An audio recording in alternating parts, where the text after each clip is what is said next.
Hey everyone, it's Ed Gutowski. Can you believe it? We made it to week 4. What I want to do in this video is to talk about a little bit more detail about the traditional format. What we're going to do is we're going to sort of break up the traditional format into 3 parts. I'll call them 1A, 1B, and 1C. So we're at the traditional format, first phase, 1B. And what I'd like you to do is make sure that you've kind of opened up the link that I attached and add some notes on the traditional format. So this will also give you some sort of basic background on the traditional format. So we know that the traditional format of an essay basically says the thesis is the most important part of an essay. And we know that it also requires that we start our essay with a thesis statement.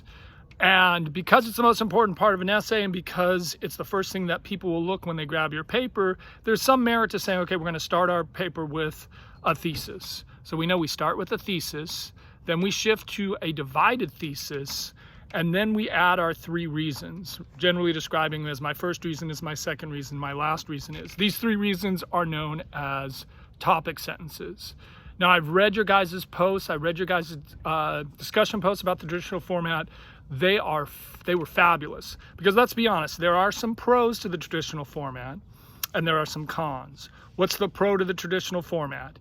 It's easy, it's simple, and for some students, it gives them direction in their writing. They have a thesis, then they can say, hey, how do I support my thesis? For the reader, it becomes easy because they know what the thesis is, and now they can ask, how does the writer support that thesis? Now, we know there are some cons to the traditional format, right? We know it is too easy, it's too simple, right? And in many cases, some students point out it doesn't allow creativity and it's boring. But I'm going to flip this on you because I'm going to ask the question, would the student's death penalty essay have been better if in fact it had been in the traditional format?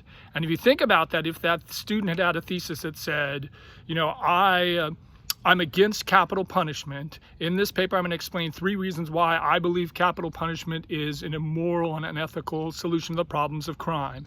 My first reason is that there are too many issues with race with capital punishment. My second reason is that the death penalty isn't a deterrent. And my last reason is, whatever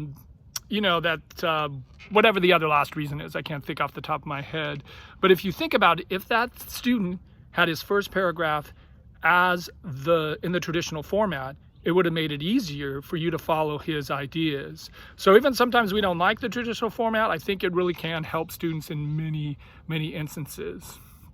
So one of the things that I like about the traditional format is that, right, it really helps students with organization and provides some students with a sense of structure. So notice I gave a really kind of generic example in the notes about how to use the traditional format. I gave a kind of a silly example that says, imagine that the dean at American River College is going to open a super deluxe McDonald's on campus. He has a variety of reasons why he thinks it'll be a great idea. It keeps students on campus and students might be happy with it. And then I asked the question, would you support or would you be against the dean's decision to open a super deluxe McDonald's on campus? And if you think about it, all I'm asking with that is, can you come up with a thesis? Can you take a stand on an issue, right? So it's a pretty easy, and then notice I put it in the traditional format. I said, I am against having a super deluxe McDonald's on campus. In this paper, I'm going to explain 3 reasons why it's a terrible idea to have a McDonald's on campus. My first reason is McDonald's is gross. My second reason is, given the obesity epidemic, no one should be eating at McDonald's. And my last reason is McDonald's is unhealthy. But notice that simple paragraph then provides the outline for the rest of the essay. So what I want you to do after looking at this, there's a real easy discussion board for our English 94 class. I'm going to have you answer. You don't need to respond to another student's post. This is one where you're just going to you're going to be given a simple scenario. I just want you to put it in the traditional format. And as we progress with the traditional format, I'm going to change things up. So next week we'll talk about the last part of phase 1 of the traditional format, and then we'll start changing it dramatically. So you just have a simple discussion board on the traditional format, and then you can go back to the English 300 portion part of class.